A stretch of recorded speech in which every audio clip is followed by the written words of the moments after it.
Bueno, vamos a dar inicio al primer encuentro, que lo que busca es la capacitación continua de los integrantes del gremio de abogados íntegros de Capiatá para el Paraguay.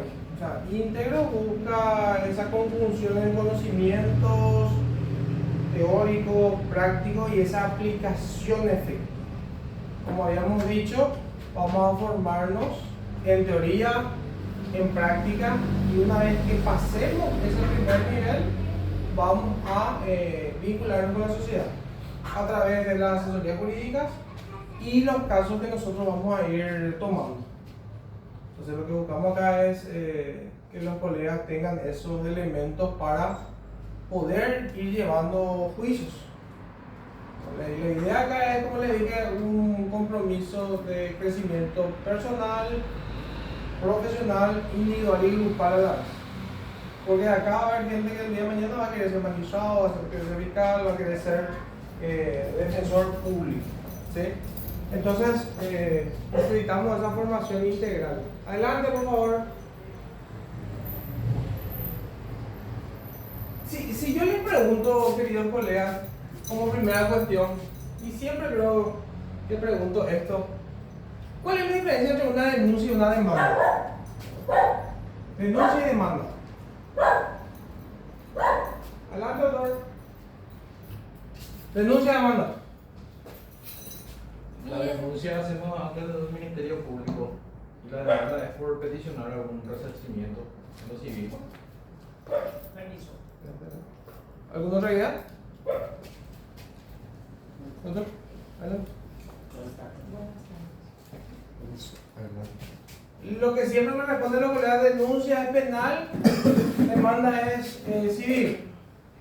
¿Sí? ¿Estamos de acuerdo? Bueno, la verdad de la milanesa es que la denuncia es dejar una constancia ante una autoridad y generalmente no tiene una formalidad en cuanto a lineamientos de ley y no se requiere de patrocinio a abogado. No se requiere de patrocinio a abogado. No. La demanda, sin embargo, es un acto procesal que nosotros tenemos que cumplir ciertas normas para que prospere. Entonces, por ejemplo, lo que nosotros vamos a ir viendo generalmente son los requisitos del Código Procesal Civil, que es el 215-219, que habla de los requisitos de la demanda. A quién demandamos, dónde vive, parte actora, parte demandada.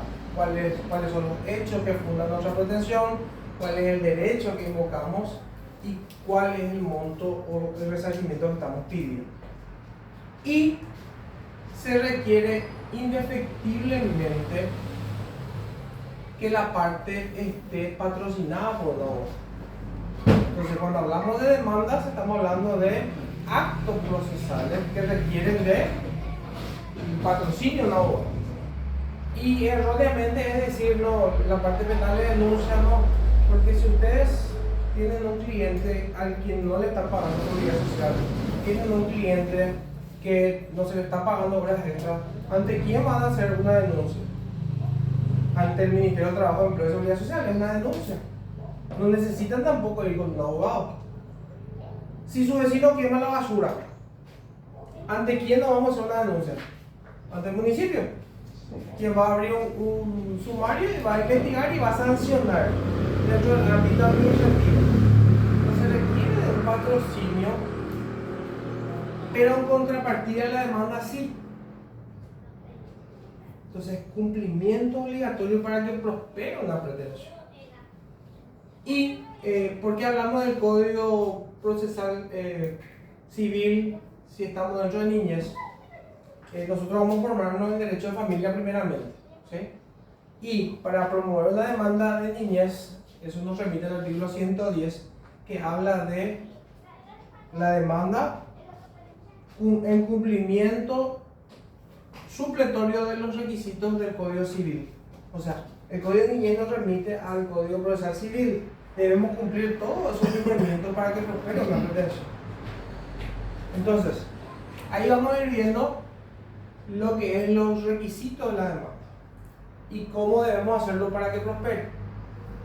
Dentro de esta estructura que vamos a ir viendo, de cómo se compone un escrito de presentación de demanda.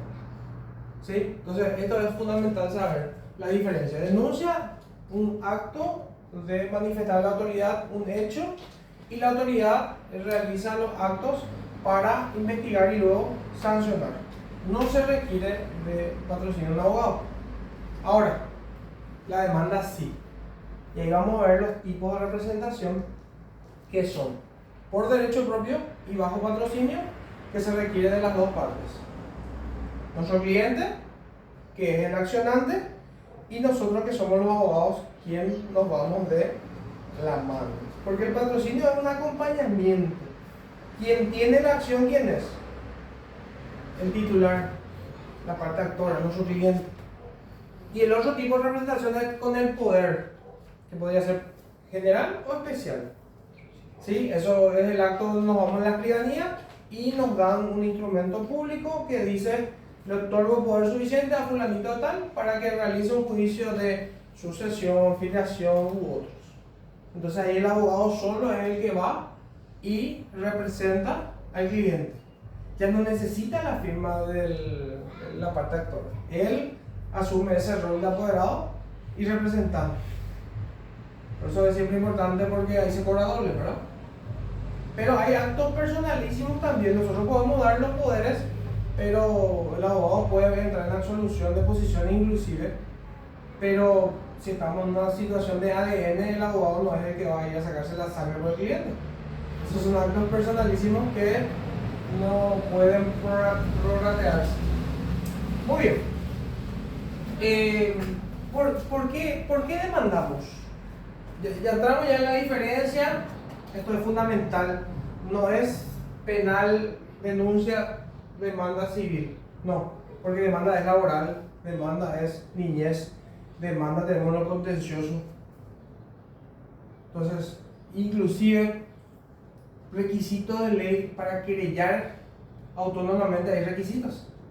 Entonces es parte de una demanda. Porque si no cumplís esos requisitos, no va a prosperar. Entonces la ley nos baja una línea y nos dice: tenemos que accionar de esta manera. Si no lo cumplís, el juez te va a decir: antes de proveer lo que corresponda, subsane. Entonces, estos son cumplimientos de ley. La norma nos baja una línea de descuento. Ahora, ¿por qué demandamos? ¿Por qué las partes llegan a una instancia de demandar? Porque existe un agravio, puede ser. Existe un agravio, ¿Terminan algún derecho? vulneración de derechos, O exigir derechos también. exigir derechos. Muy bien. Dentro de esa premisa tenemos el principio dispositivo, el principio de la teoría de la acción. Yo tengo un derecho que la norma me lo declara, y yo tengo la facultad. ¿La facultad de qué? De dictar un proceso. ¿Y por qué dicto un proceso? Porque ya no hay entendimiento entre las partes. Porque seguro, si tenemos un problema laboral, le decía a tu jefe: che, no me está pagando la extra, che, no me diste mis vacaciones. Intentaste por la vía de la comunicación, pero no se pudo. Inclusive lo citaste en la audiencia de mediación, que es algo extrajudicial, y no se presentó. Entonces, de cierta manera, te denota ¿qué cosa? Que no hay esa intención de vamos a conversar. A mí me coincide. Hacer lo que quieras. Entonces ahí está la cuestión de las demandas, y yo tengo esa posibilidad de instar un proceso cuando me siento agraviado. La norma declara un derecho: mamá, papá hacen el amor, y de eso en el vientre hay una criatura. Entonces, desde ese momento mismo ya hay una declaración de protección constitucional de derecho a la vida. Entonces, desde el vientre materno ya el Estado protege. inclusive sin que haya ese vínculo de filiación. Por eso hay una figura de asistencia que vamos a estudiar también, que es la prenatal. Inclusive antes de conocer el verdadero padre, el juez ya puede dictaminar un monto para gasto de parto y todo el desarrollo integral de ese ser. Entonces, ¿por qué demanda una madre? Porque la norma dice la protección de la familia, orden constitucional, 52 en adelante, y en el Código de la Niñez hay un instituto que se llama, actualmente le llamamos responsabilidad parental, igualita. Porque si nos remontamos un poco a la antigüedad, dentro de introducción al derecho y las materias que siempre romano, tenemos el instituto de la patria potestad. Y la patria potestad, si tomamos la antigüedad, era ese poder que tenía el padre con relación a su hijo y su mujer. Tenía poder de disposición incluso de la vida. Padre de familia. Por eso actualmente se habla más de un tipo de responsabilidad parental igualitaria. Porque suena, escuchamos patria potestad y nos recuerda a esa institución que fue trascendiendo en el tiempo. Entonces, la norma protege al ser desde el vientre materno, y ahí está que la mujer se sienta agraviada porque el pretenso padre no la está ayudando. Entonces solamente le envió un mensaje: ya morí pues, estoy con el Wii, no me está pasando la leche, ¿cuándo vas a venir? Y después ya más violento, ¿verdad? Dictadura él dice: ¿cuándo te va a aparecer? Nosotros se entiende. Primero trata por las buenas, sin embargo, al no prosperar eso, comienza una fricción y ahí ya le bloquea al tipo o viceversa. Entonces ya se corta la comunicación. Entonces, para que sea un puente, un medio para garantizar a ese ser que está en el vientre o que ya nació, tiene que promover una acción. Eso se llama el principio dispositivo y en consecuencia el impulso procesal. Entonces, yo me agravio, yo debo de accionar. Si no le está reconociendo al chico, me agravio y le hago un juicio de filiación.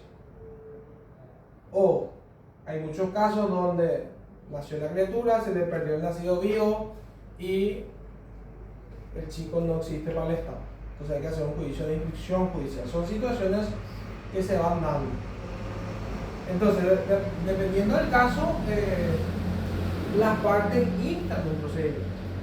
Ahora, antes de llegar a esa demanda, quiero desarrollar lo que es la mediación, que es un instituto válido, que sabemos cuándo podemos recurrir y podría tener un efecto positivo. Entonces, la mediación, un tercero imparcial, quien trata de que las partes se vuelvan a comunicar.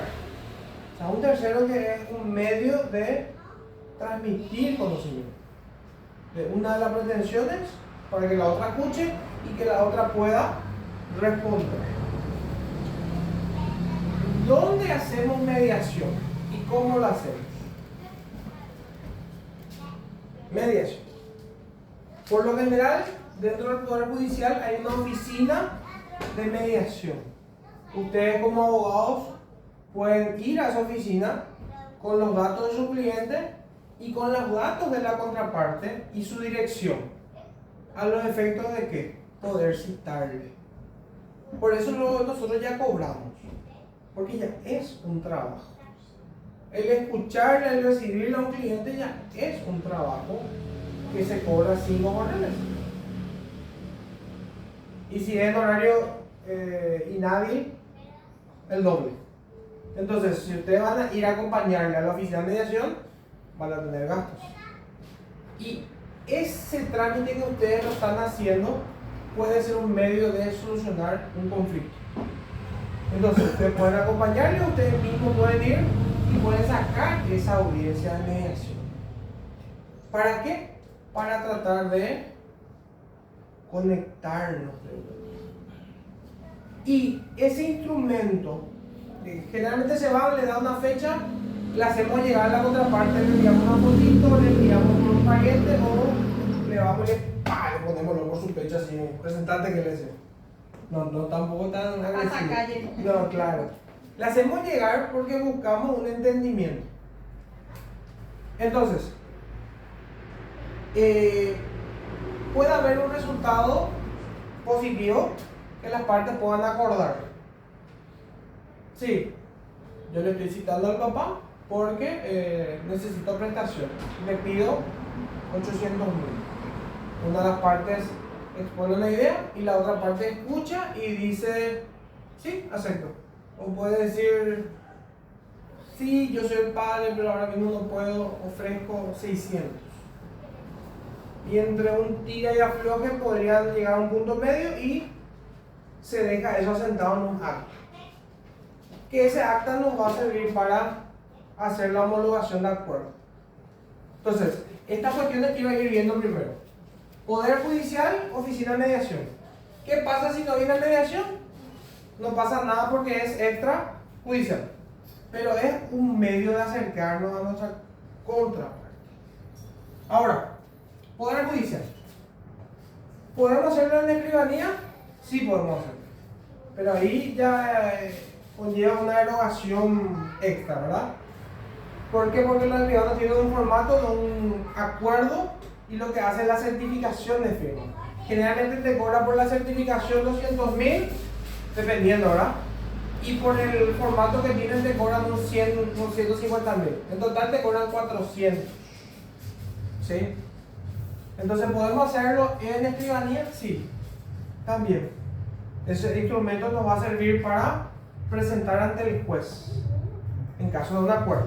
Ahora, ¿dónde también se podría hacer? En la Defensoría Pública. Generalmente la gente que todos son litigantes aquí, pero es importante manejar que hay veces que la gente viene junto a nosotros y nos dice, yo llegué a un acuerdo en la Defensoría, acá tengo mi acta, pero eso nunca presentar juzgado. Entonces eso a nosotros nos puede servir para poder presentar un juicio. Les puede llegar a un cliente que tenga un acta de la Defensoría y eso es un instrumento válido. ¿Por qué? Porque una institución del Estado y el tercero, imparcial, es un vulnerable nombrado por la institución y da plena fe de que las partes acordaron.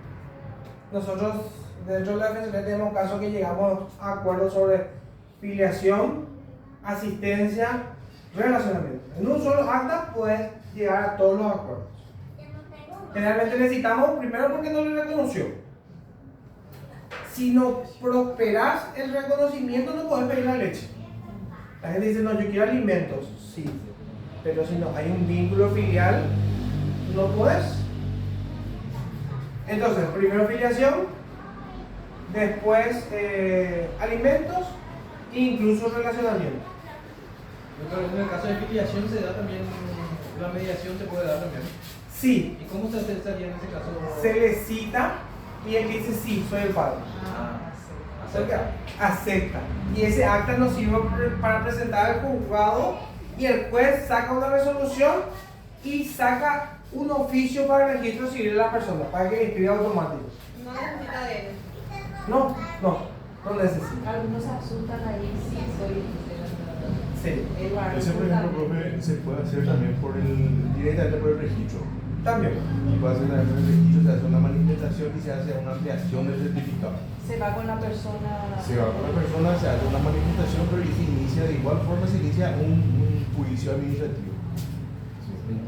Sí. Pero como abreviado por ahí. Claro. Sí, porque es solamente un juicio de la institución.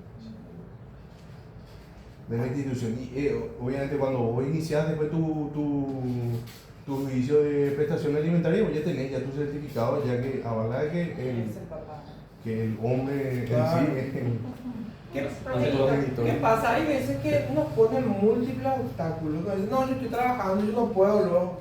Entonces, vámonos juntos. Sí, vamos a irnos juntos a inscribirle. Pero no lo hacen.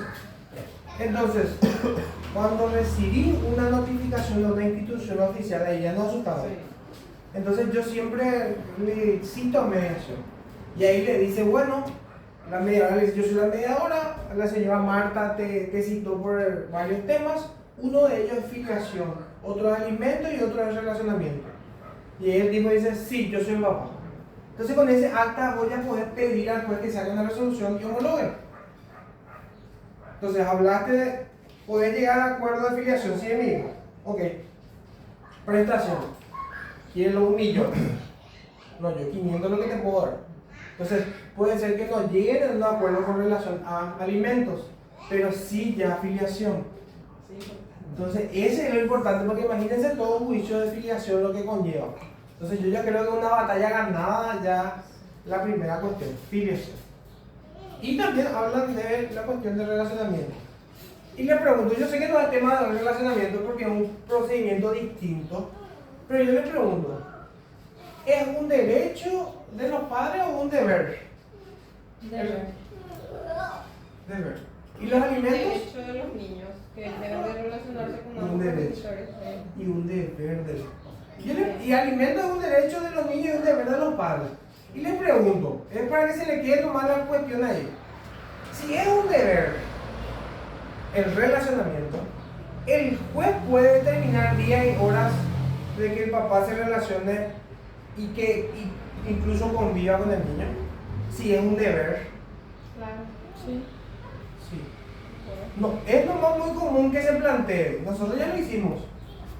Inclusive le suele decir, yo no puedo salir a trabajar. La mamá. Yo soy, no sé, manicurista, peluquera y sábado, viernes, sábado, domingo, donde más clientes tengo. Y el papá es gol. Él puede disponer su tiempo. Ejemplo nomás. Entonces, no tiene una responsabilidad parental.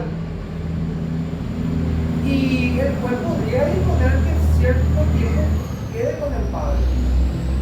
La única restricción en cuanto al relacionamiento o convivencia es siempre que no sea perjudicial. Pero el juez puede disponer, porque ahí va a haber otro tema que vamos a estar hablando de lo que se llama la pérdida de chance.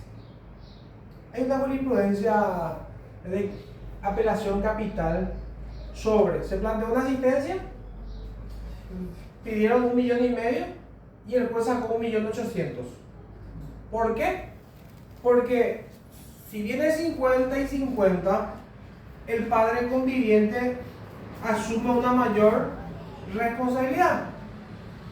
No puede ir a trabajar, no puede estudiar, no puede ir a la peluquería. Es un rol mucho más que el otro. Porque el otro no, yo te pago los 700, vete vos. Ese es para que vos comas, para que vos le lleves a McDonald's, para que vos le compres un... Y ahí existe una jurisprudencia que es la pérdida de chance. El que asume más compromiso está cumpliendo con mayor responsabilidad con relación al otro. No es solamente plata. Aunque a veces si te pasa buena plata no nos vamos a quejar. Pero en los casos tradicionales de 700,000, 500,000, eso, y te dice, bueno, eso vos tenés que hacer todo lo que vos puedas. ¿Y por qué no trabajas? Yo estoy loco para mantenerte. Pero ¿cómo vas a salir a trabajar? En mi caso, por ejemplo, yo y mi señora no somos. ¿Con quién le deja a mi hija? Tengo que contratar a una persona para que le cuide. Y si hoy es lo legal, le tengo que pagar por hora. Y si se queda 8 horas, le tengo que pagar el jornal. Entonces hay una cuestión que hay que entender, que es que el padre conviviente generalmente tiene mayor carga. Una utopía es pensar mamá y papá 50 y 50. Papá y mamá son importantes, sí, pero generalmente mamá lleva un mayor responsabilidad porque está con los chicos y hay esa vinculación. Mamá salió de dentro de la que salió del vientre materno, viene de nosotros, pero siempre es importante la figura materna y hay que protegerla. Entonces, toda cuestión podemos ver y acordar. A nosotros nos gusta el pleito, no nos gusta la plata, o le gusta la plata. Mientras más pleito hay, mayores réditos. Pero hay veces que podemos llegar a un entendimiento. Y un arreglo podría traer a una solución y que vas a retribuir tu ganancia, tus honorarios, y vas a tener una persona que va a decir: el doctor me solucionó. Aparte te va a hacer marketing y te va a recomendar con otras personas. Entonces hay que elegir qué tipo de abogados queremos ser. ¿Queremos el pleitero en el sentido de directo a demanda? ¿O podemos tratar de conciliar? ¿Sí? Ahora, puede darse otra posibilidad, que son los acuerdos privados. Nosotros pues tenemos que estar preparados para generar. Nosotros tenemos que ser un motorcito de generación de dinero. Entonces, ¿cómo generamos dinero? Al atenderle le cobramos. Viene un extraño en la noche, ni reconocerle cobrar porque te viene a molestar en tu sueño, tenés que escuchar problemas. Nosotros mismos podemos hacer un acuerdo. Nosotros mismos podemos hacer un acuerdo de alimentos, relacionamiento, un acuerdo. Y los acuerdos se basan con las reglas de los contratos. ¿Sí? ¿Cuál es la diferencia entre un acuerdo que nosotros podemos desarrollar y los otros que habíamos comentado? Poder judicial, escribanía o defensoría. Inclusive CODENI, no olvides de CODENI. Las actas de CODENI se pueden homologar. ¿Cuál es la diferencia? Que en el acuerdo privado que nosotros lo hacemos aquí, nosotros vamos a presentar ante el juez y el juez nos va a llamar sí o sí para ratificarlo. Esa es la diferencia. Primero, Poder Judicial, el mediador es un funcionario del Estado que tiene fe pública. El escribano, depositario de la fe pública. Defensoría, fe pública. CODENI, todo funcionario público tiene de cierta manera fe pública. O sea, todo lo que decimos es cierto, hasta que se redarguye de falsedad. ¿Se entiende? Ahora, nosotros podemos decirle: mamá, papá, ¿podemos llegar a un acuerdo? Sí. Ustedes pueden elaborar ese acuerdo privado que nos va a servir como instrumento. Si presentamos eso al juez directamente con la firma nada más, el juez va a citar a audiencia a mamá y a papá para preguntarle: ¿esta es su firma? ¿Usted está de acuerdo con el contenido? Ah, genial. En los otros casos, el juez directamente saca una resolución. Saca resolución. No necesita de llamarle a las partes. ¿Está bien? Muy bien. Entonces esto siempre es importante dentro de antes de entrar en una demanda, tratar de llegar a un acuerdo. Que después presentamos. ¿Hay alguien? Andrés, tenés mi llave. Acá, perdón un ratito. No hay nadie. Ahí creo que está. No se la ve. Adelante, adelante.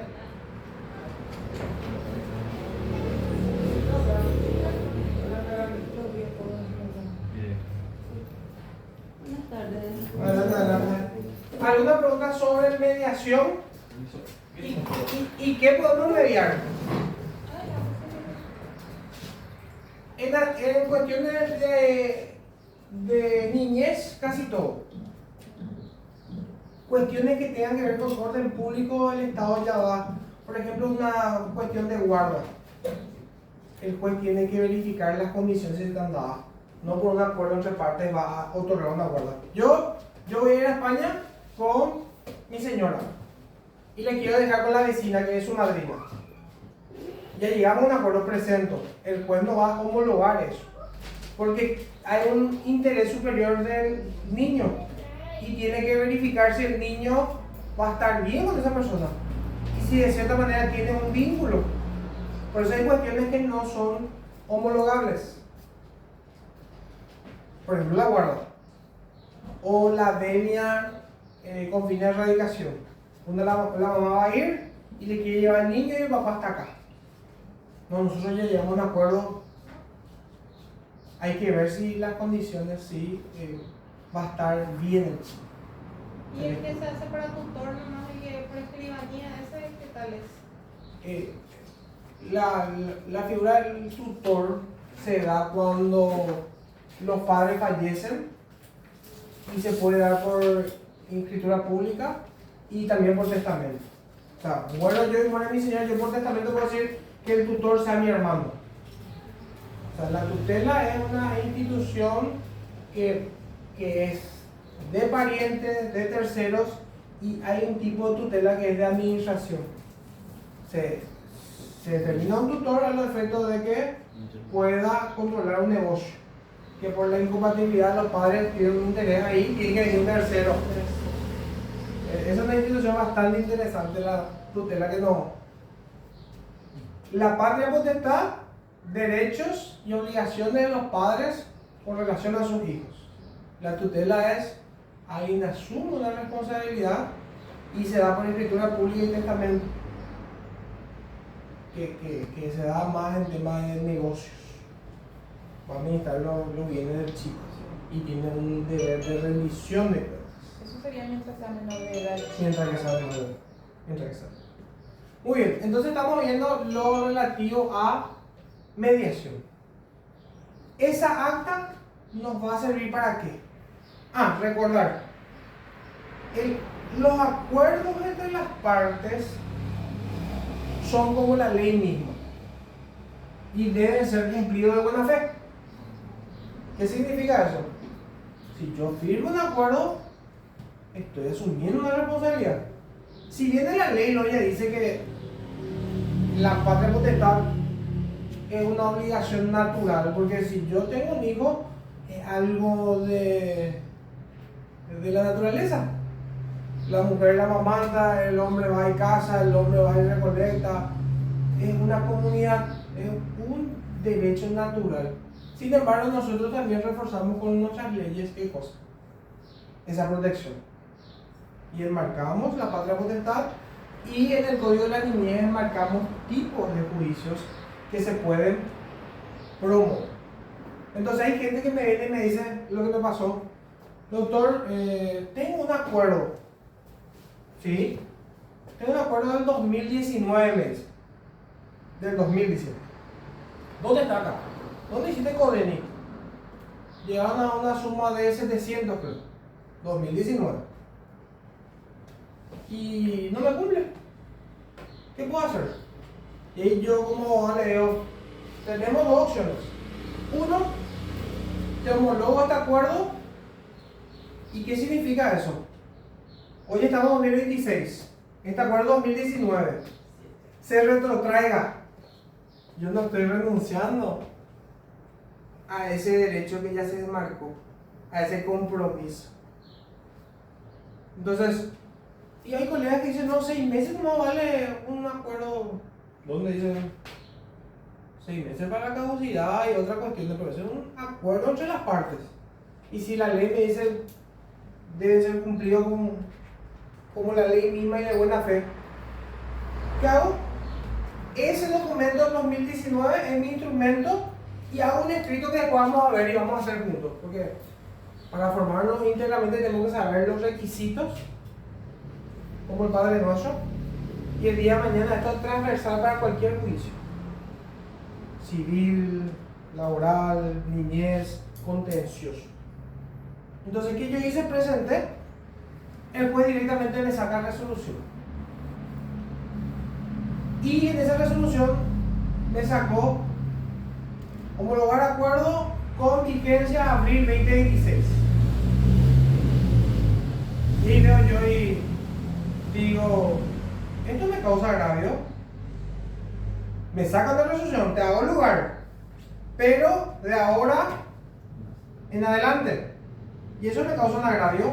Sí, porque yo no quería renunciar a lo que ya se comprometió el papá. Y si usted, tenemos una norma que habla de mediación y arbitraje.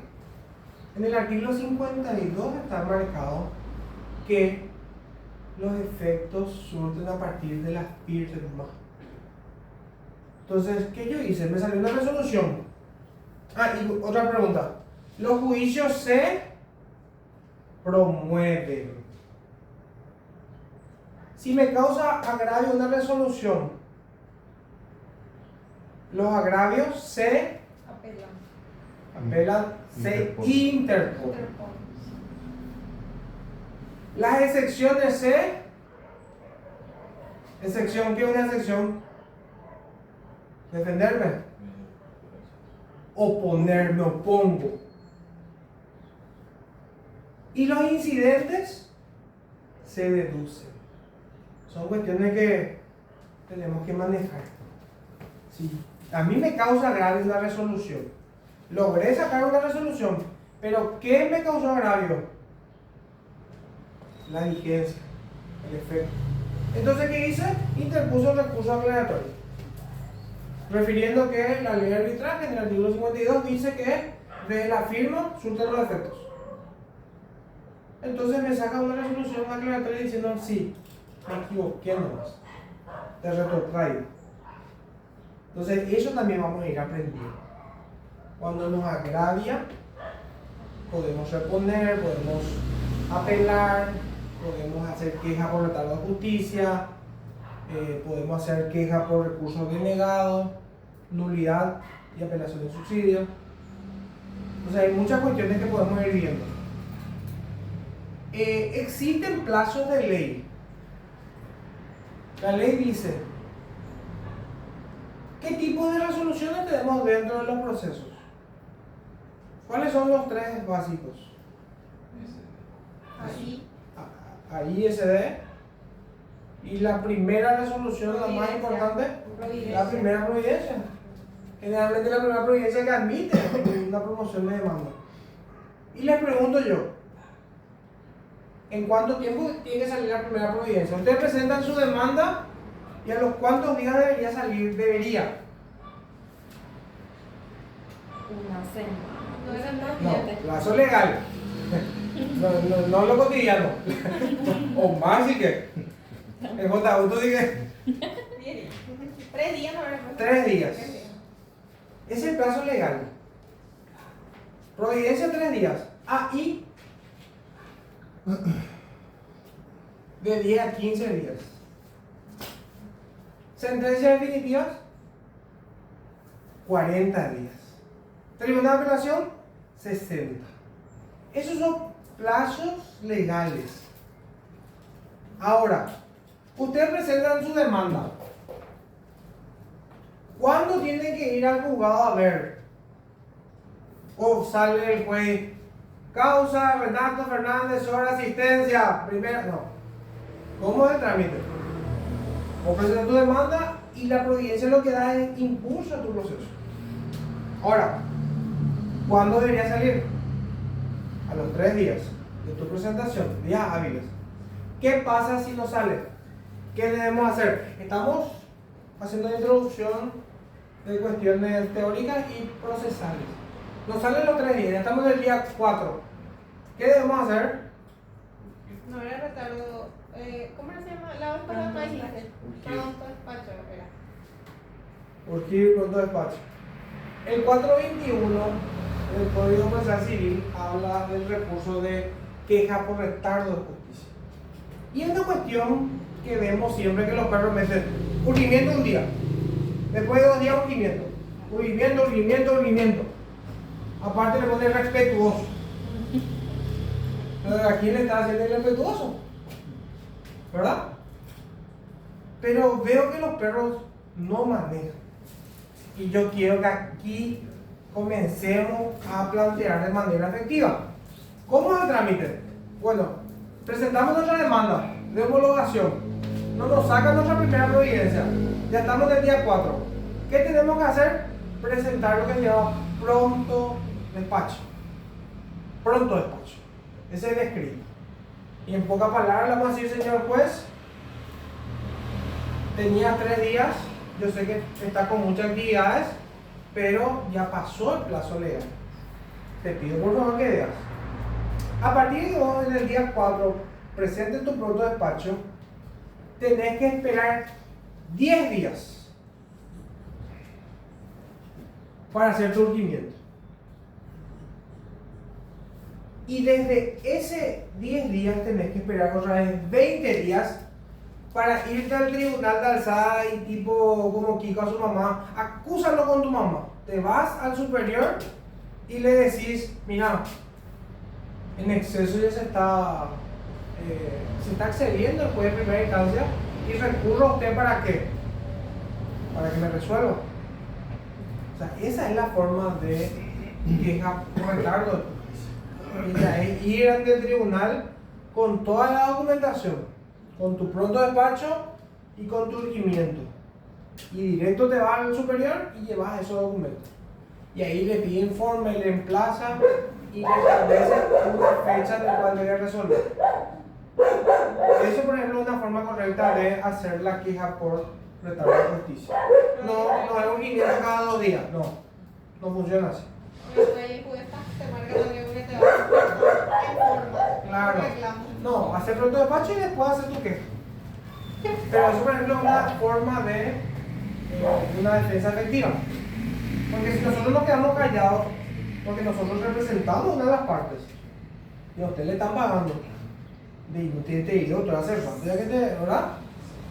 Pero si usted está respaldado, acá ya presenté mi pronto despacho, tengo que esperar 10 días para hacer mi primer regimiento, y después 20. Pero voy a agotar esa instancia necesaria. Entonces son cuestiones que vamos a ir viendo también. ¿Qué manejaban eso? ¿O generalmente hacemos urgimiento? Consulta, profe, eso también se puede solicitar con respecto a otros juicios. De repente, por decir, un juicio ejecutivo. Vos presentas, todavía no te sale tu primera providencia y te vas al juzgado, preguntaste. Así mismo, cualquier. Por eso tienen que saber los plazos legales. Providencia 3 días. Día 4, ¿ya podés?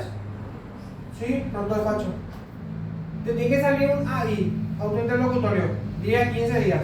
Día 16. ¿Podés pedir pronto despacho? Sí. Te tiene que salir tu sentencia. Día 41. ¿Podés pedir pronto despacho? Sí. Y no le pongan de ser respetuosos porque no son irrespetuosos, salvo que le digan de inútil. ¿Verdad? O sea, nos hace falta. Profe, y si de repente te vas al juzgado y te dicen, bueno, por decir un ejemplo del juzgado de la Encarnación ahora que se está haciendo la manera electrónica, y te vas, vos le decís que todavía no salió tu primera providencia y te salen con ese, no sé si decirle excusa, pero te salen con eso. Y vos igual podés presentar lo que sería no tenés que presentar. No se puede negar a recibirte. Porque eso es una forma. El baile de bal te van a hacer. Tiempo de bal te van a hacer soñar así. Venimos otra el lunes. Estamos más cargados. Sí. Y después ya no va, el que te atendió hoy ya no va a estar en la otra semana.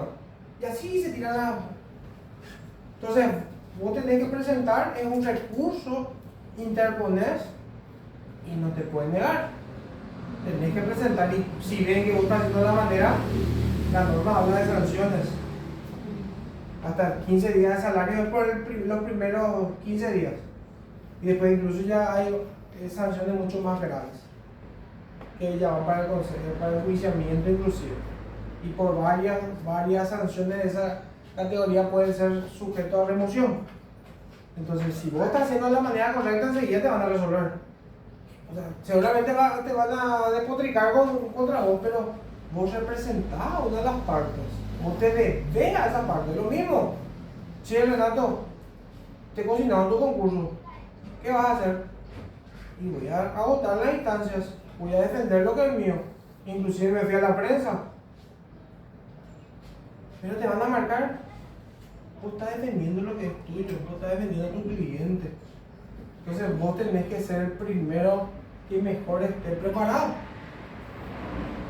Sobre ese punto, o sea, quiero también dar mi punto de vista, ¿verdad? De repente también siempre le digo a los muchachos que litigan, ¿verdad? Acá hay una cuestión que se tiene que dejar siempre de lado, ¿verdad? Que es una cuestión emocional que el funcionario público no puede incluir en su procesar diario, ¿verdad? Y con mayor razón el juez. Si es que vos presentás un urgimiento, un pronto despacho, o vos te vas a solicitar de manera encarecida y constante, ¿verdad? Que se cumplan los derechos, o sea, ellos no tienen el porqué de tomarse de manera personal, ni tratar de tomar eso como una forma de excusación para ellos después retardar tu proceso. Eso no es así, o sea, no puede pasar. Y todos los derechos que se exigen y los derechos que se violan hay que manifestar. O si no, justamente pasa lo que pasó con Renato, ¿verdad? Y con muchas personas, ¿verdad? Yo particularmente la mamá de mi hijo también está en esa situación, ¿verdad? De estar, o sea, y, bueno, en la misma categoría que Renato. Y yo le dije, ¿verdad? O sea, una cuestión de que vos no podés dejar de hacer primeramente la vocación a la que vos dedicas tu vida, ¿verdad? Que el ejercicio del derecho, porque vos tenés miedo a que después te persigan. O sea, ellos no te pueden perseguir, o sea, ellos no pueden no disponer de la cosa pública como si fuera parte de su patrimonio, y no pueden disponer del derecho como si fuera parte de su voluntad. No es así, o sea, ellos tienen que hacer lo que está, termina su horario y se va a su casa, punto, terminó. Y si tienes que urgirle, yo por ejemplo, yo soy sincero, o sea, yo me dedico a lo penal, y yo si es que nos sale algo, si es que pasa algo, yo en un día le voy a urgir 80 veces y le voy a mensajear y me voy a ir, y no, a mí eso no me importa, o sea, si se molesta no hay problema, o sea, molestarte con tu marido, con tu esposa, con quien sea, pero, o sea, hay vidas de por medio, o sea, no podemos, me molestó, Se va a enojar. se va a enojar. Usted representa. Permiso, ahondarnos un poquito en lo que dice el doctor. Cuando tuve una fiscalía como pasante, unos mesecillos, me di cuenta de eso, ¿verdad? Y esto que hacemos hoy es mucho poder para quien va a ejercer después.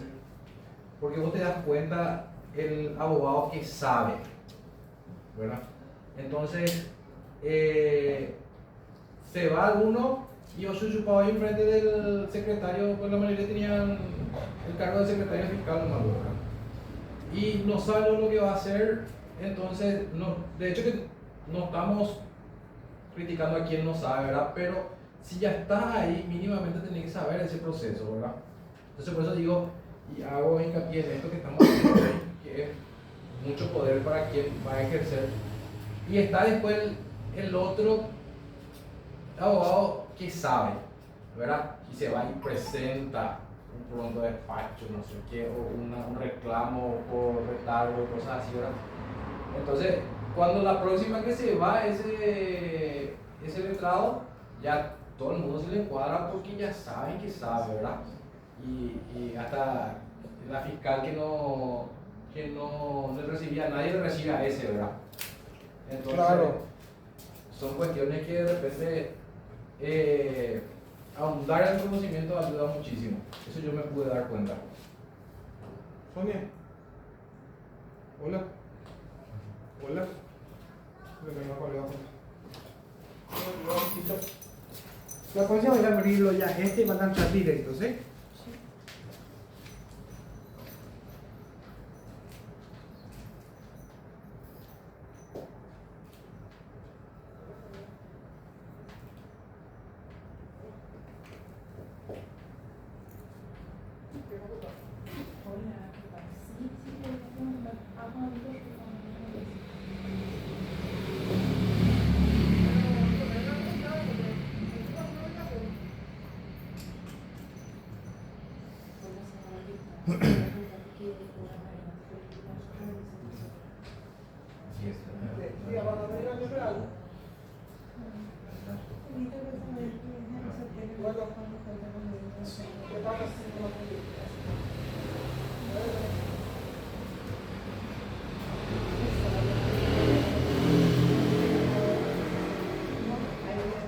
¿Todos llegaron ahí con la ubicación, verdad? Sí, súper bien. Con foto y todo. Con foto y todo.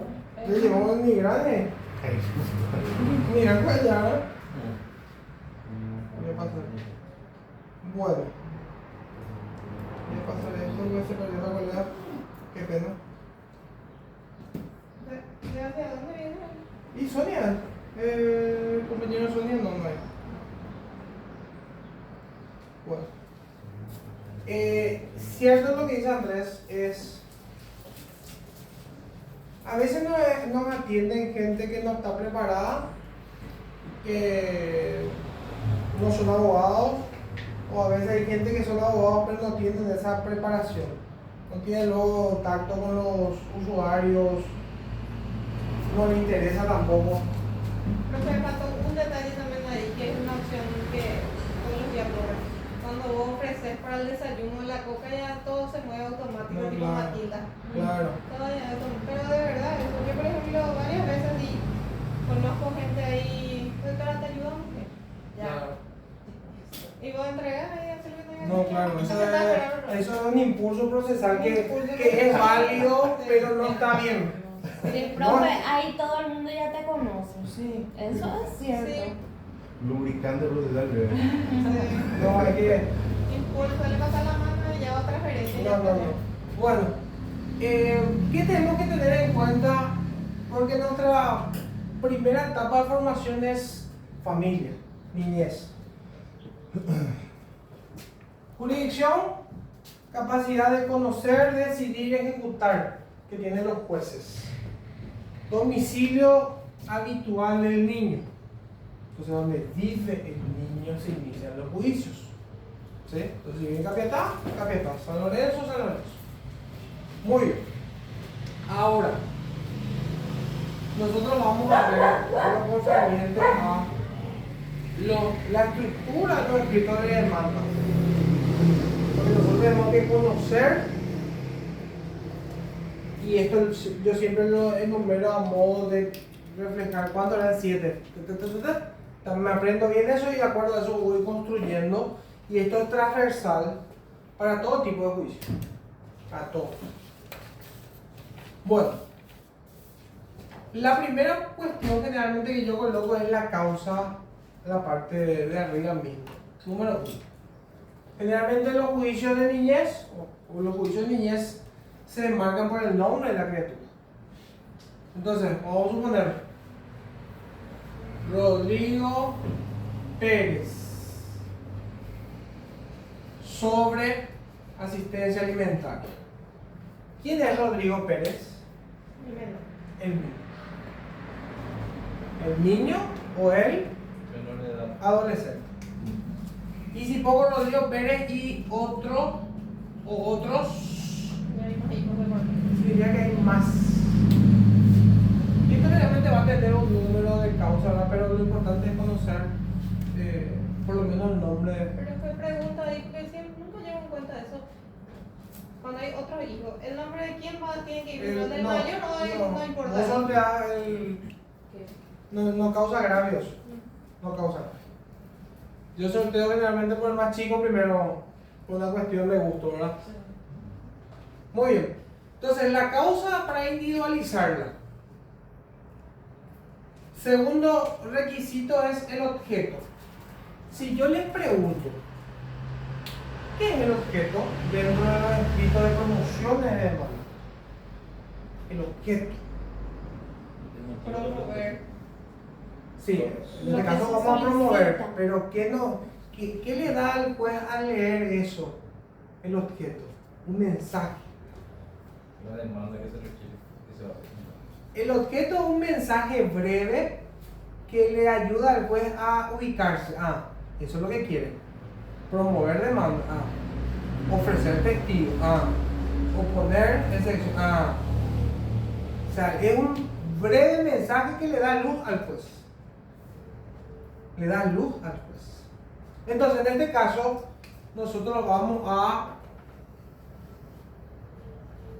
promover. Promover juicio de homologación de acuerdo. ¿Qué mensaje nos da ahí? Ah, las partes acordaron. Hay un acuerdo. O generalmente nosotros ponemos directamente homologar acuerdo. O incoar o en términos que a ustedes les gusta utilizar. Lo que sí es manejar la estructura. Objeto, promover. El tercer requisito es a quién va dirigido. Siempre un escrito va a ir dirigido a alguien. En este caso una demanda va a ir dirigida al juez de la niñez y adolescencia. Señora jueza, directamente, señor juez, indistinto. Si tenemos más datos, podemos agregar. Pero muchas veces no vamos a ver porque si es expediente electrónico vos sorteas y hay en alguna secretaría que es mujer, otra es hombre. No sabe dónde va a caer. Entonces directamente, señor, juez de la niñez y adolescencia. No hace falta poner los datos de los jueces. María y o Juan, no. No funciona así en este caso. Muy bien. Esta parte es la más sencilla. Y generalmente esto yo le doy a mi alumno de clase, ¿verdad? Le pongo los indicadores. Individualizó correctamente la causa, un punto. Individualizó correctamente el objeto, otro punto. Así le voy calificando yo cuando listo. Señor juez, ¿a quién va dirigido? ¿Vino alguien? ¿Quién perdió su juicio? El doctor Liceo. Nelson Nadal, ¿vale? Nelson Nadal, el León Guarani. Buenas, ¿qué tal? Julio Ciso. Ahí. No sé. No había tirado todo el otro pavo. Bueno, ¿estamos bien para ahí? Sí. Esto sí sabemos hacer, ya ganamos todo. Entonces, causa, objeto, ¿a quién va dirigido? Esta es la parte, dependiendo del caso, depende del abogado. En el punto 4 tenemos 3 condimentos. Uno de ellos es la parte demandante o la parte actora. Debemos individualizar. ¿Qué individualizar? Los datos del actor con su número de cédula. Porque no puede ser Renato Fernández nomás. No. Renato Fernández Sena Conce y tanto. Ese es su identidad. La individualización. Entonces tenemos que ver quién es nuestro cliente. O podría darse en un caso una homologación que ambos representemos a ambos. ¿Sí? Porque es un acuerdo que beneficia a ambos. Entonces vamos a suponer que nosotros damos por Ricardo Pérez Duarte con CI número 448886. Ahí está bien individualizada la parte. No, falta el domicilio. Bueno, sí, eso. Sí, la primera parte sí, muy bien. Ahora, ¿quién es Ricardo Pérez? La parte actora, nuestro cliente. Es él el que tiene la acción. ¿Qué significa eso? Que él viene de la mano con ustedes.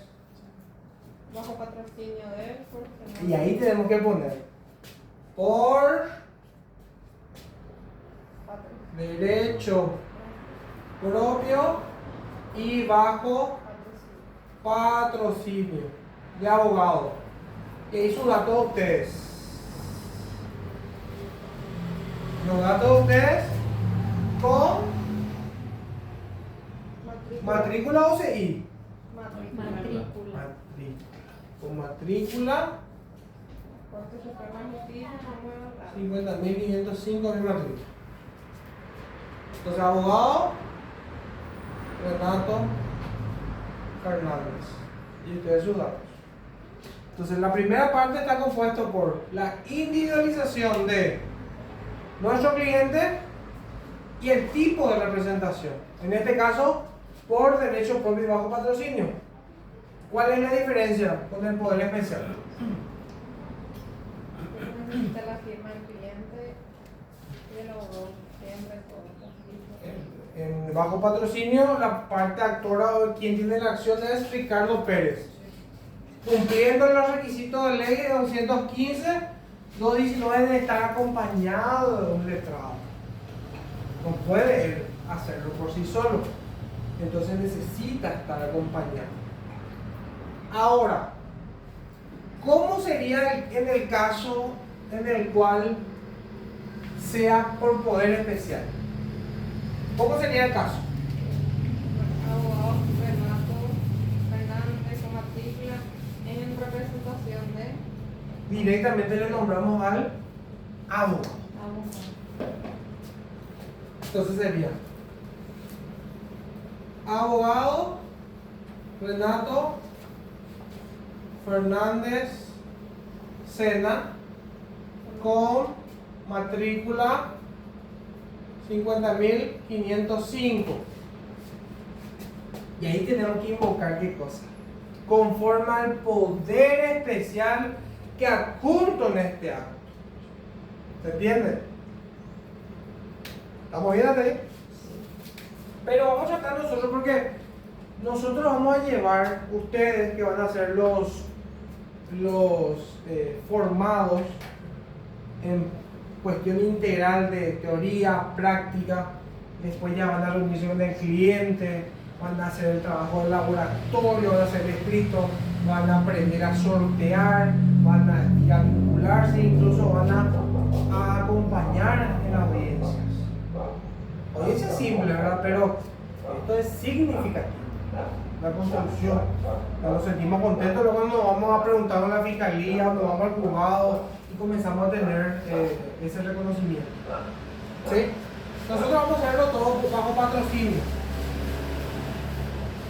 Entonces siempre va a ser la parte actora. Ricardo Pérez Duarte con CI número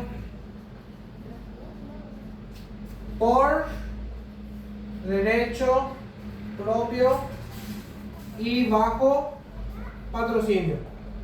Abogado, su dato de ustedes con matrícula tal. ¿Está bien? Ahora, ahí cerramos la primera parte. Tenemos que ahora hacer la denuncia del domicilio real y del domicilio procesal. ¿Cuál es la diferencia? Domicilio real es donde vive el menor y el procesal es donde puede ser notificado. A los efectos procesales de las notificaciones. Generalmente en el domicilio real, bueno, si estamos haciendo un juicio de niñez, vamos a hacerlo en Capiatá. ¿Sí? Entonces va a tener su domicilio en Capiatá, real, y inicialmente el procesal, por supuesto. Y les pregunto, ¿puede ser el mismo domicilio? ¿Podemos denunciar real y procesal el mismo? Sí. Sí podemos. Entonces vamos a hacer ese ejemplo. Después de la primera parte, denunciando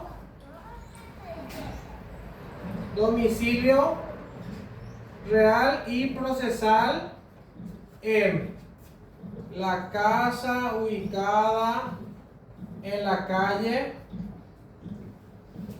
Las Palmeras, barrio San Lorenzo. San Lorenzo está Rocío. Rocío. Barrio Rocío. Barrio Los Rocíos. Entonces, vivo aquí, mi juicio lo hago en Capiatá porque el niño vive en Capiatá y quiero que se me notifique acá. ¿Se entiende?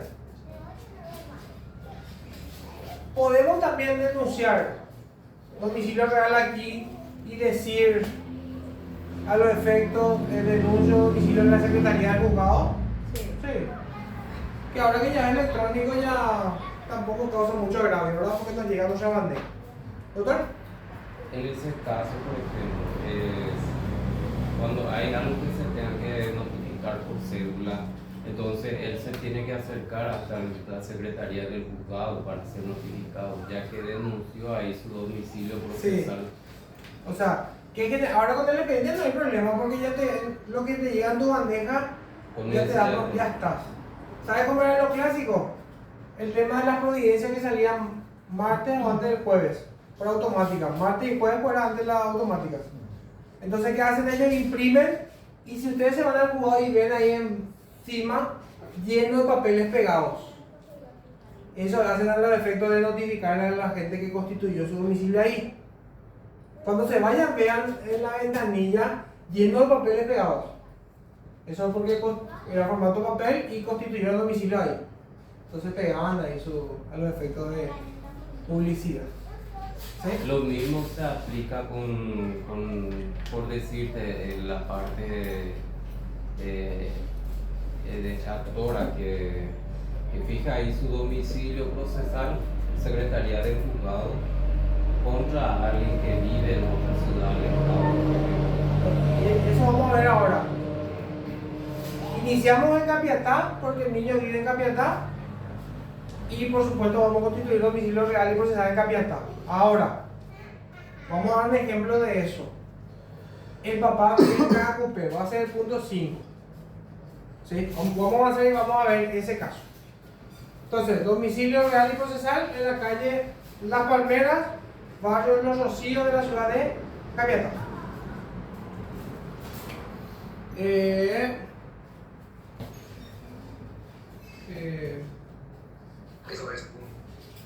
Por las consideraciones de hecho y derecho que expongo a continuación. Entonces aquí, tipo de representación y cliente, derecho propio y domicilios. Esta parte. Por la consideración de hecho y derecho que vengo a continuación a poner. Y aquí en esta parte vamos a hablar del demandado. Generalmente ponemos que por el presente escrito vengo a qué? A promover demanda o a homologar acuerdo. En este caso no es controvertido, no sería ese el contexto, ¿verdad? Voy a suponer que es controvertido. Que por el presente escrito vengo a promover demanda, asistencia alimenticia contra. Este por ejemplo es un caso donde vamos a hablar de una persona a quien estamos demandando. ¿A quién estamos demandando? Vamos a suponer que estamos demandando a Juana González. Ejemplo más. Primero, ¿quién es el actor? En segundo supuesto, ¿a quién estamos demandando? A Juana González con CI número. Esa es su individualización. Con domicilio real. Este caso es un controvertido. Entonces tenemos que individualizar a quién demandamos y su domicilio real. Supongamos que en este caso le está pidiendo Ricardo a Juana la prestación, ponerle. Y ella vive en Cacupé. Avenida La Basílica, frente mismo a la misma. Y aquí generalmente vamos a pedir qué cosa. ¿Alguna vez escucharon lo correspondiente al oficio comisivo? Oficio comisivo. ¿Qué significa eso? Nosotros dentro de la jurisdicción tenemos los ujieres, que son esas personas que deben practicar las notificaciones. Ahora, el ujier de Capiatá, ¿dónde debe notificar? Cacupé. Cacupé. ¿Y se va a ir el de Capiatá a Cacupé? No. Salvo que le dé una platita. Pero no se va a ir, porque no es su jurisdicción. Ahora, ¿cómo es el trámite? Al nosotros denunciar un domicilio en Cacupé, yo generalmente le pongo libre ese oficio comisivo. ¿Qué significa eso? Que va a salir la admisión de la demanda y nosotros tenemos que agarrar ese escrito y nuestras copias para traslado y tenemos que irnos hasta Cacupé. ¿Dónde? En el juzgado de paz. Y el ujier del juzgado de paz de esa localidad tiene que ir a entregarle al demandado. Por eso es importante la denuncia del domicilio real del demandado. ¿Dónde le vamos a notificar? Vos te vas a ir y el ujier tiene que constituirse tiene que hacer su informe y vos después tenés que retirar eso y traer ¿dónde? Acá que está. ¿Y eso va a ser quién? ¿Ustedes abogados o el cliente? Es un trámite porque tenemos que ir hasta allá. A veces, por ejemplo, tenemos un juicio acá nosotros en San Lorenzo y la gente... niñez no se paga notificación. Niñez y penal no se paga. Tampoco hay tasa judicial. En teoría. La ley dice que no. Ahora, si ustedes entran en ese ilegalismo, ya es otra cosa.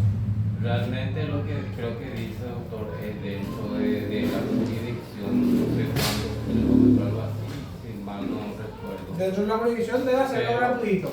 Pero cuando pasa, por ejemplo, cierta distancia, ya te piden, bueno, comúnmente lo quieren. Te piden, pero eso es un ilegalismo. O sea, no correcto. ¿Y qué pasó con el tema de la mafia de los pagares? Se cobraban por notificaciones inexistentes. Y si el juez está sabiendo que se está cobrando, pues parte de ese ilegalismo. Porque no sabe si es un sistema, no quiero pensar que sea un sistema recaudador. Porque hay gente que no tiene ni un peso. Y de 30,000, 50,000. Hay veces que nuestro cliente, yo ya hablo con el Ujier. No puedo hacer, yo soy de San Lorenzo, no puedo hacer en Fernando, por ejemplo. ¿Qué dice? Pero si me da el viático a Jata, ¿pero qué hacer? Entonces pensás, bueno, o le pagas eso o hacemos el oficio comisivo, te vas a ir hasta Fernando, vas a ir a llevar todo eso, vas a volver, después tenés que volver a ir, ¿por qué? Porque tenés que buscar el informe. ¿Cuál es el instrumento que te va a decir que se notificó? Va a ser el informe del mujer. Entonces hay que ver la balanza en los costos. ¿Te conviene o no? Porque ir y venir, a veces te conviene más o más entrar en ese legalismo que no está bien. Pero que las notificaciones por WhatsApp era que ya no. Generalmente en lo penal se hace eso. En lo civil, niñez, todo tiene que ser. Exactamente con lo que estaba diciendo la compañera con relación a la notificación de WhatsApp en el ámbito de la niñez y adolescencia. En uno de esos, a mí me había exigido la jueza que se haga en forma, se le tiene que entregar sí o sí, porque El no era domicilio válido. real. Sí, porque no era válido esa notificación. Y ahora imagínate, hay situaciones donde me cupo y siempre cuento en clase. Había un caso donde que una mujer quería hacer un aumento de asistencia. Ahora, la mamá no sabe dónde vive el papá, pero sí sabe dónde trabaja. Ahora, artículo 215, requisito de la demanda, domicilio real, te dice la norma. No te dice laboral, no se puede. ¿Y qué nosotros hicimos como alternativa? Yo pedí una diligencia preparatoria. ¿Qué es una diligencia preparatoria dentro de un juicio civil? Me falta algo antes de demandar. Entonces eso se plantea antes de la demanda. Antes de la demanda. Les puedo pasar esa. Tuve dos casos. Uno donde la mamá no sabía dónde vivía el tipo, pero sí dónde trabajaba. Trabajaba en Inverfil. ¿Qué yo hice?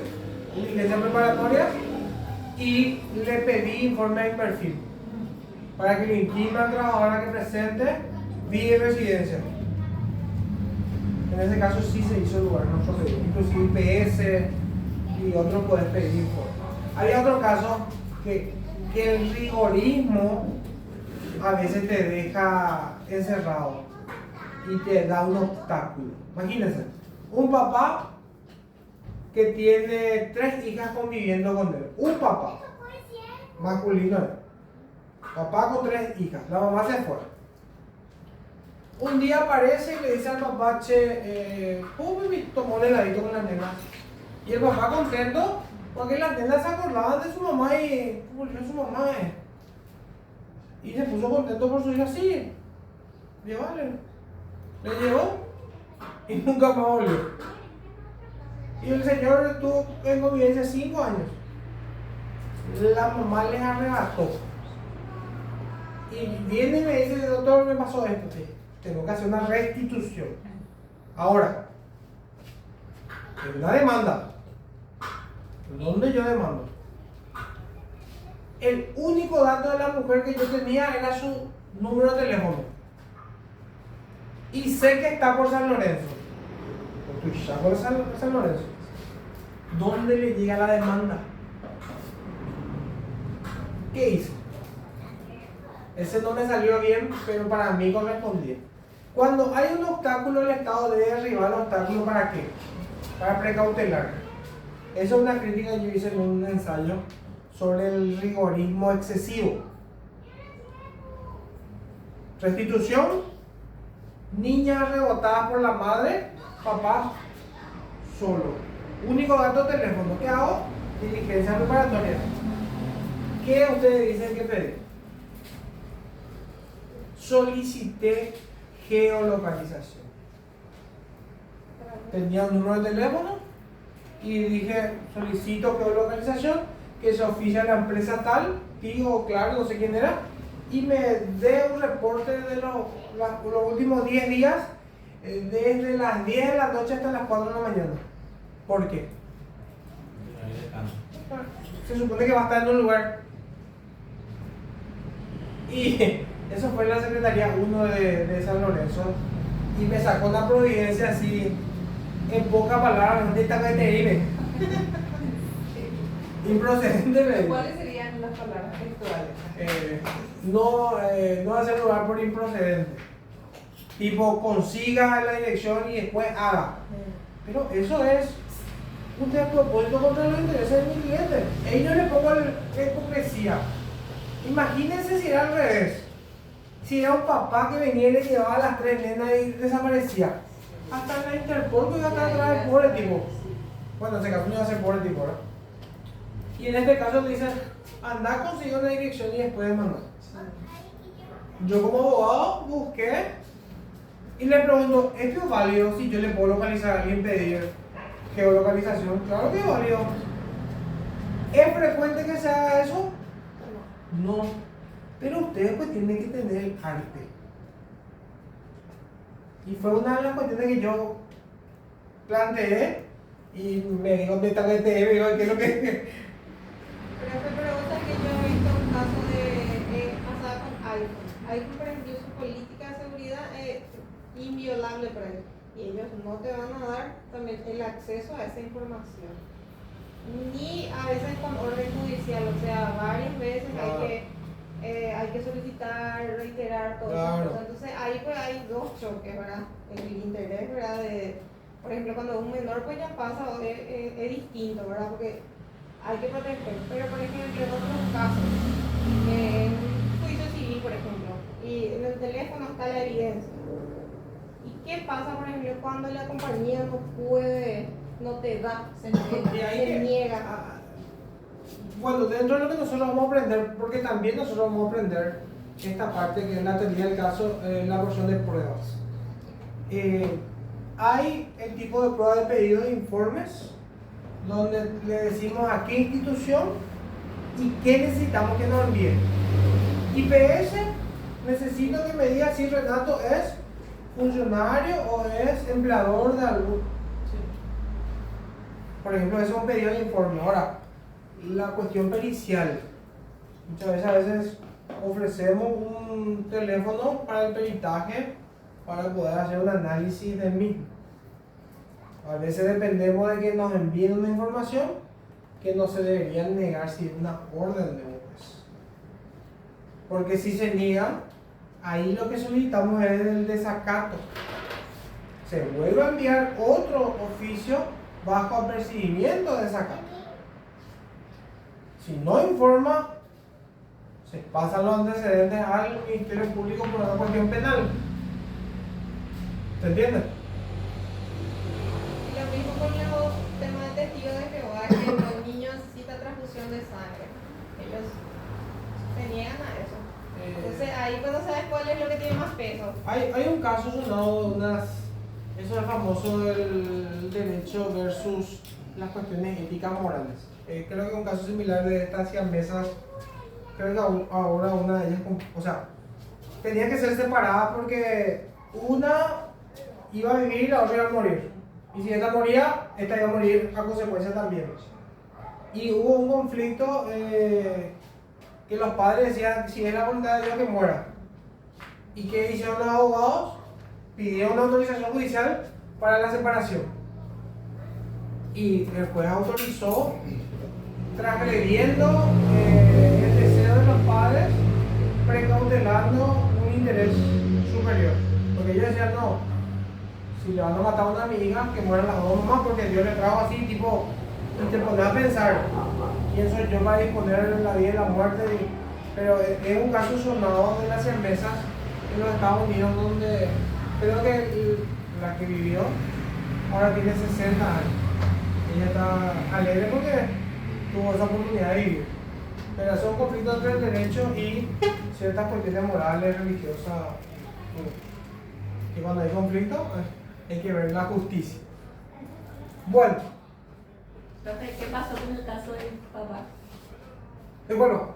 ¿Qué pasó con el caso del papá? Ah, de la restitución. Sí. Después de 2 meses encontró creo que me rastreó ahí con los perros, no sé cómo hizo. ¿Qué hacer? Pues, Nosotros teníamos búsqueda y localización de fiscalía y no teníamos otra cosa, según la fuerza, encontrar un lugar y le demandamos. O sea, de ahí decimos, esto le pasa porque somos hombres o por qué. Que ahí yo le dije, bueno, nada, alzar la voz y decir, golpear la mesa y... Eso mucho pasa también por el tecnicismo que hay en nuestras instituciones, o sea, y que, o sea, también ellos medio se arropan nomás ya también con el tema de que no se puede, ¿verdad? Es mentira, y más cuando hay una cuestión de vida y de libertad de por medio, se tienen que mover los organismos de la institución. La norma lo habla de que se deben remover los obstáculos. Por eso yo siempre hablo, imagínense, nuestro código de la niñez es del año 2001. Tiene 25 años. 25 años. Nuestro código de la niñez nos envía supletoriamente al Código Procesal Civil, que es del 88, 85, 40, más de 40 años tiene. O sea, un código más nuevo nos remite a un código viejo. Vaya, vio.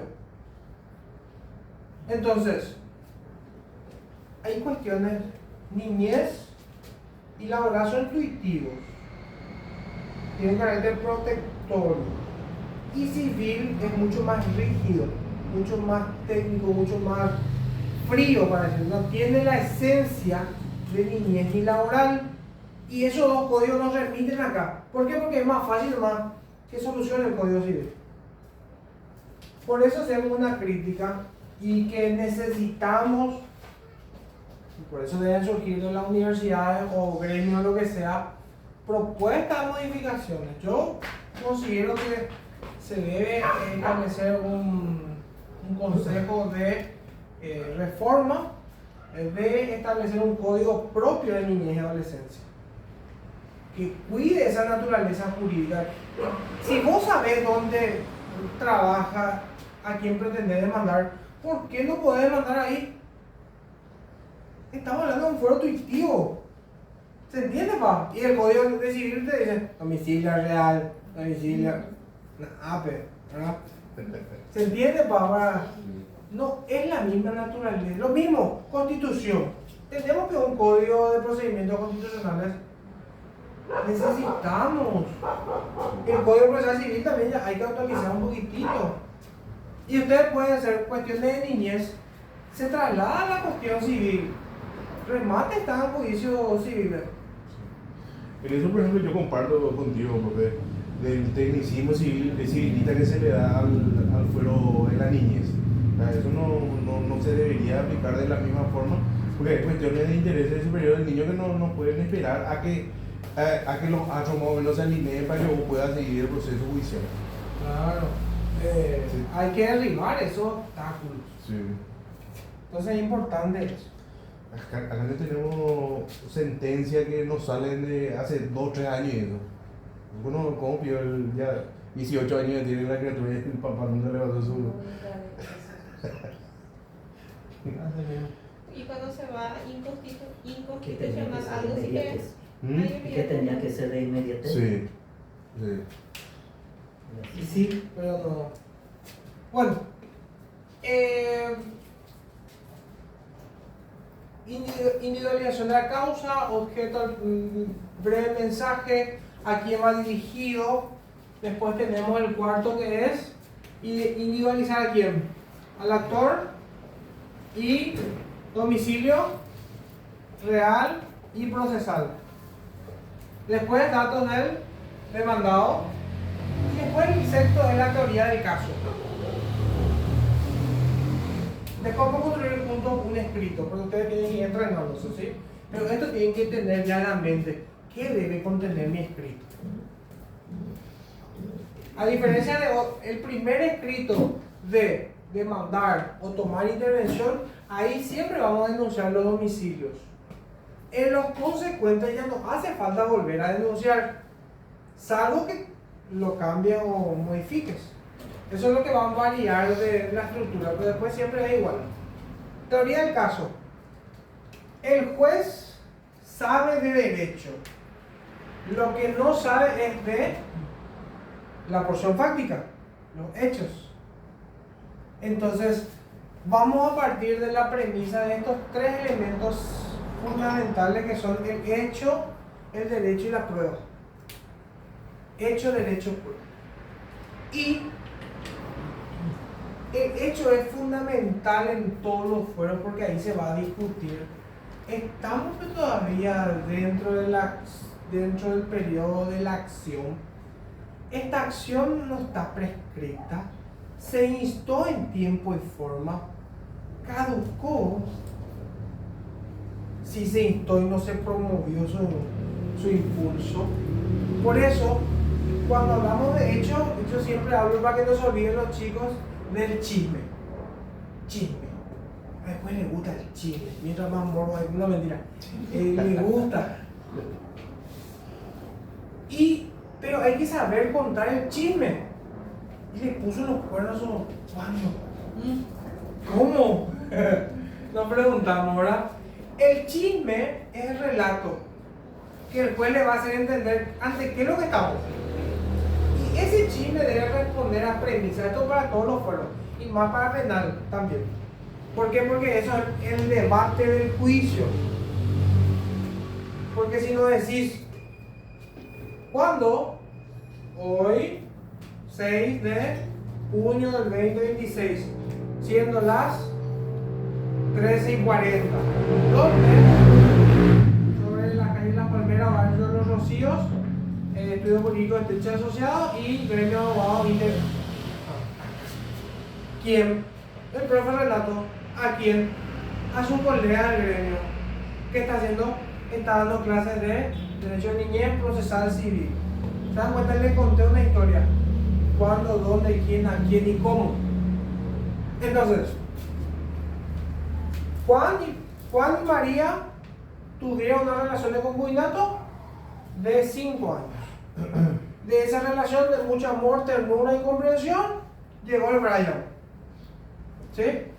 ¿Qué pasó? La rutina le cansó al tipo, vio una chica más joven, como que en su casa todo el día de plagueo, se fue con la otra. Y se olvidó de su obligación. Le llamé, le cité a mediación y nunca se presentó. Por eso recurro ante usted para hacer efectivo el derecho del Briancito. ¿Se entiende? Y ahí tenemos que ver la cuestión de, si hablamos de alimentos, que vamos a ver los distintos tipos de alimentos, que son varios, hay 3 cosas, 3 aristas fundamentales. Uno, no quiero hablar de gastos, porque gasto es como perder, ¿verdad? Erogaciones necesarias para el desarrollo integral del Briancito o Juancito, para el niño. Lo primero que hay que mostrar, ¿cuáles son los gastos? Gastos no, erogación. Y segundo, papá y mamá tienen esa carga. Carga también es medio fuerte, ¿verdad? Tienen esa obligación de soportar, y supuestamente es en proporciones 50 y 50, que nunca es así. Entonces, lo primero es erogación del niño y después capacidad físico real de los obligados. Entonces, en el relato vamos a tener que contar cuándo, dónde, quién, a quién, cómo, que vamos a ir haciendo juntos. El derecho. La porción de derecho, ¿a qué se refiere? El donde sustentas o fundas tu pretensión. Y ahí generalmente hablamos de fundo mi pretensión conforme a la Constitución, a partir del artículo 47 creo que va a familia. 49 habla de la unión estable entre el hombre y la mujer, y ahí te dice que es familia. Unión estable, hombre y mujer. No es Pedro y Juan. No. La relación que se hace con sus descendientes y con sus ascendientes. O sea, pilar de la familia es hombre-mujer. Descendiente y ascendiente. Y ahí voy atrás. Me voy a ir a la esfera penal. Y la violencia familiar. Con la última modificación, inclusive si vos le tenés a alguien a tu cuidado que no es tu familia, vos podés ser condenado por violencia familiar. Vos tenés una persona mayor que no es tu pariente, pero le violentaste, es violencia familiar. Y si ves la esencia de lo que dice el artículo 49 de la Constitución, unión estable hombre-mujer, descendientes y ascendientes. Es un tercero. No estoy haciendo apología a pegarle al viejito. Aclaro eso. No, el profesor dice que no. Pero familia está bien estructurado. ¿Qué es? Entonces, derecho, ponemos todo. Nuestra Constitución Nacional, el artículo tal, tal, tal. 52 en adelante habla de la familia. Después, nuestro Código de la Niñez y Adolescencia. El que siempre utilizamos el artículo 3. Interés superior. Y si yo le pregunto hoy, ¿qué es lo que es el interés superior? ¿Qué es? Y habla de el juez. Toda medida, dice, que se aplique al niño será conforme a su interés superior. Entonces dice, el juez va a resolver lo que más le convenga. A diferencia de nuestro código actual y el anterior, el código del menor del 89, el niño era código del menor, ese ya era diminutivo. Y el niño era considerado un objeto de derecho. O sea, mamá y papá se peleaban por el trono. Ahora, con el código actual, el niño es el centro de toda decisión. Él es el sujeto de derecho. Entonces, por eso dice que el interés superior, toda medida. ¿Quién dispone una medida? Las autoridades. Entonces, cuando no me dicen eso, se sabrán que venía eso. Si no me dicen, el juez va a resolver conforme a lo que sea más favorable. No es porque mamá se encapricha, papá se encapricha, no. Lo que más le sea útil para ese. Eso es el interés superior. Entonces, Constitución Nacional, Código de la Niñez y supletoriamente también tenemos tratados y convenios internacionales ratificados por el Congreso. Tenemos lo concerniente al el de las Naciones Unidas por el Derecho del Niño y una ley que a mí me encanta, que es súper sexy, que es de la Convención de la Haya de cobro internacionales de alimentos, que yo lo uso mucho en la actualidad porque hago demandas internacionales. Y eso también van a aprender ustedes. ¿Ya escucharon alguna vez Autoridad Central? Me adelanto más allá y les digo así un facto. Autoridad Central. ¿Cómo antes hacíamos nuestras demandas internacionales? ¿A través de qué figura? ¿Cómo nos comunicábamos con el extranjero? Exhortos. ¿Sí? Una demanda se le corre a través de la Cancillería u otros. Ahora, nosotros podemos hacer demandas de alimentos, relacionamientos, filiación internacional. O sea, una mamá que está con el chico acá, ¿le puede mandar a alguien que está en Argentina? Sí. ADN, sí. ¿Alimentos? Sí. ¿Ejecuciones? Sí. ¿Cómo? Haces tu demanda y hay una institución que se llama Autoridad Central. ¿Quién es la Autoridad Central en Paraguay? El Estado designó al Ministerio de la Niñez y Adolescencia como vínculo con los estados partes. Cada estado elige una persona o institución. Y Paraguay eligió al Ministerio de la Niñez y Adolescencia como representante para comunicarse con los otros. Es un proceso más rápido. Entonces vos metes tu demanda o te vas a llenar un formulario y ellos le remiten a Argentina. Y ellos designan un abogado para que te represente ahí. Acá se va a sacar la sangre, allá se va a sacar la sangre, se va a enviar y se va a hacer el estudio y va a salir si ya o no, papá. No llegué a hacer filiación todavía internacional, no, pero sí llegué a hacer asistencia. Y fue uno de los casos sonados donde una peruana que tiene 2 hijos paraguayos y le mandamos a un peruano que está en Chile. Salió eso en la prensa, eso fue de nuestra secretaría, donde conseguimos uno de los primeras demandas internacionales ganadas. Entonces eso es importante que ustedes manejen. Y vamos a ir viendo eso, pero es importante Autoridad Central, Ministerio de la Niñez y Adolescencia. Y esa ley de cobro internacional está en la Convención de la Haya, del 2007 creo que es, y que Paraguay ratificó en el 2025, febrero. Entonces eso está vigente. Y los jueces no igual. No leen. ¿Por qué Autoridad Central? Y porque la norma lo dice. Bueno, vamos a ir profundizando eso después. Y la porción probatoria. Pregunto, con nuestras demandas, ¿cuál es el tipo de prueba que tenemos que ofrecer sí o sí con nuestra demanda? Documental o documental. Muy bien. Porque si no lo hacemos, ULE, extemporáneo. Salvo hechos nuevos que se podrían dar, pero dentro de la etapa probatoria. O sea, se rige por las leyes civiles. Hechos nuevos, dice 250 civil, hasta los 6 primeros días del periodo probatorio podemos ver hechos nuevos, documentos nuevos, circunstancias nuevas. Porque en niñez nosotros tenemos 2 tipos de procedimientos: especial, PAE, y general, que es un poco más amplio, dependiendo del caso. ¿Qué vamos a ver acá?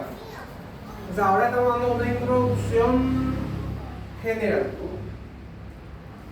¿Qué tipo de pruebas documentales? Si hablo de confesoria, ¿qué le viene a la cabeza? La prueba confesor. Absolución. Muy bien. ¿Tiene reglas? ¿Dónde están esas reglas? ¿Está en niñez eso? Sí. Procesar civil. La confesoria es para las partes. Y eso yo en mi alumno en la clase pasada. Vino al ministerio, su juicio 3 veces ya.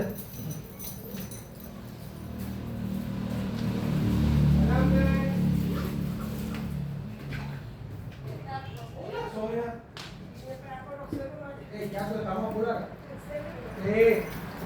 Estamos bien, va. Y hoy estamos dando, acá tienes la silla otra vez. Estamos dando teoría, pero vamos a ir metiendo con práctica. Entonces yo necesito un poquitito necesito un poco de contenido. Muy bien. La confesoria, ¿cuál es el trámite? Que la contraparte venga y cómo responde, sí o no, y pueda aclarar. Y los perros no saben preguntar. Cuente usted, por favor, qué pasó el día de la fe.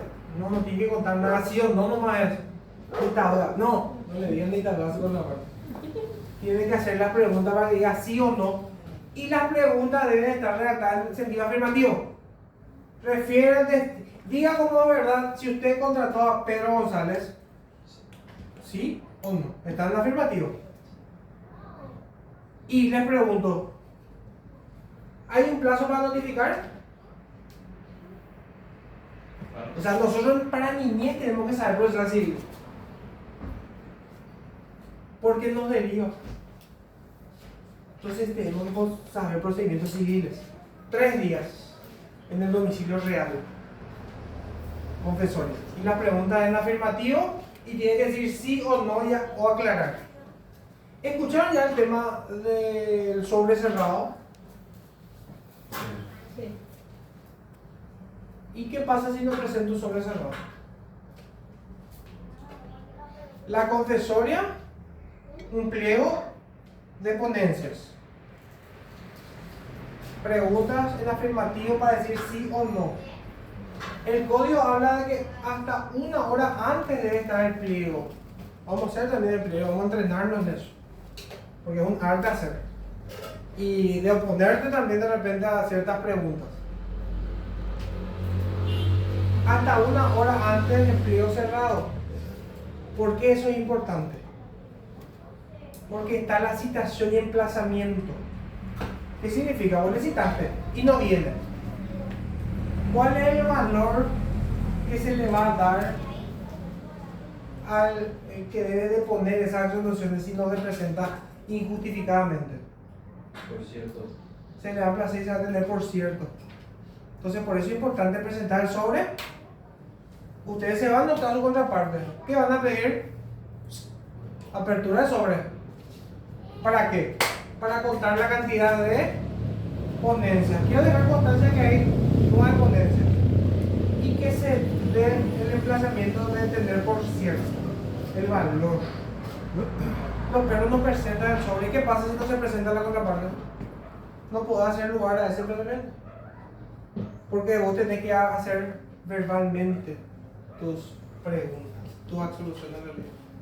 O sea, si no presentas tu pliego no pasa nada, pero vos te tenés que ir a hacer oralmente. Pero ¿cuál iba a ser la ventaja? Si vos presentabas y no venían, se tiene por afirmativa. Lo mismo, testimonial. ¿Cuál es la diferencia entre testigo y confesoria?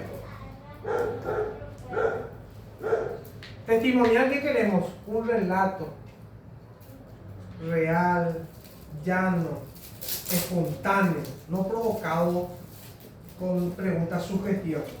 Diga el testigo si Renato fue el que le clavó 5 veces objeción sugestiva, ya te da toda la pregunta, te da toda la respuesta. En todo caso, ¿qué fue lo que hizo Renato?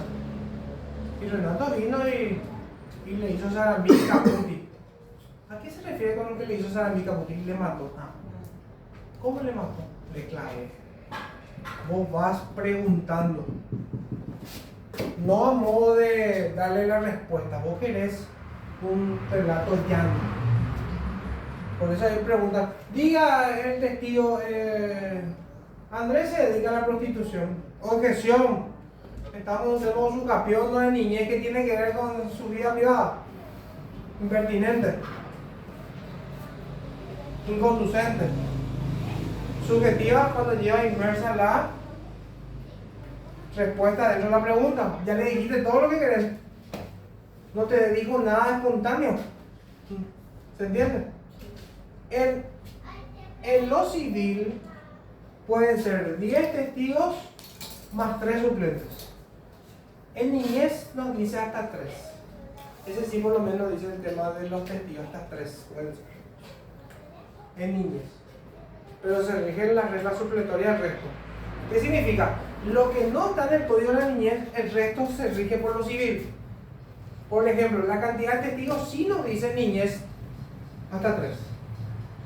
Pero el resto de formalidades se rige por civil. Pericial, por las circunstancias de arte, conocimiento que se requiera de un dictamen. Entonces en el ADN la cuestión central es el perito que va a hacer la extracción. Y yo estoy muy en contra porque ¿por qué hay citaciones y emplazamientos? ¿Qué pasa si vos no te presentás en un ADN? ¿Cuál es la presunción de que es? Sí, es cierto. Y yo les pregunto, yo estoy haciendo un juicio de filiación. Yo en representación de una mamá en contra de un papá. Y le cito a una confesoria. Y no se presenta. Y le pregunté, ¿usted mantuvo una relación de concubinato por 5 años? No se presentó. ¿Cuál es el valor? Que sí. Y si eran pareja, sí o sí hacían la cosita. ¿Verdad? Y eso debería ser suficiente para que el juez diga sí, hacer lugar a, por la presunción de ley.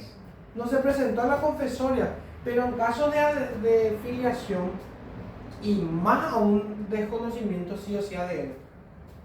Sí o sí ADN.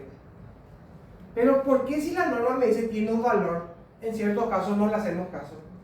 Me parece medio incongruente. Por eso es la confesoria. Yo, por ejemplo, filiación le cito y no viene la persona, directo pido sentencia, no pido ADN. ¿Por qué? Porque se presume, le da un valor positivo. Pero en el derecho siempre hay una excepción. Y el juez siempre pide ADN igual. En el desconocimiento sí yo estoy de acuerdo que sí o sí sea ADN. Desconocimiento. Pero para el reconocimiento no. Porque ya le diste el derecho a la defensa y él está en Puede ser por conocimiento. infidelidad, doctor. Claro. Y Y si se necesita. ¿alguna vez escucharon lo relativo al Estado, a la posesión de Estado? En caso de. ¿No? Bueno. El desconocimiento lo puede hacer el matrimonio. El pretenso padre. Desconocimiento. Matrimonial nomás. La impugnación lo hace un tercero. O el propio niño. Desconocimiento 60 días, impugnación de 180 días de conocido la cuestión. Ahora, ¿qué pasa cuando alguien reconoce a un niño a sabienda que no es suyo? Yo puedo borrar con el codo lo que ya asumí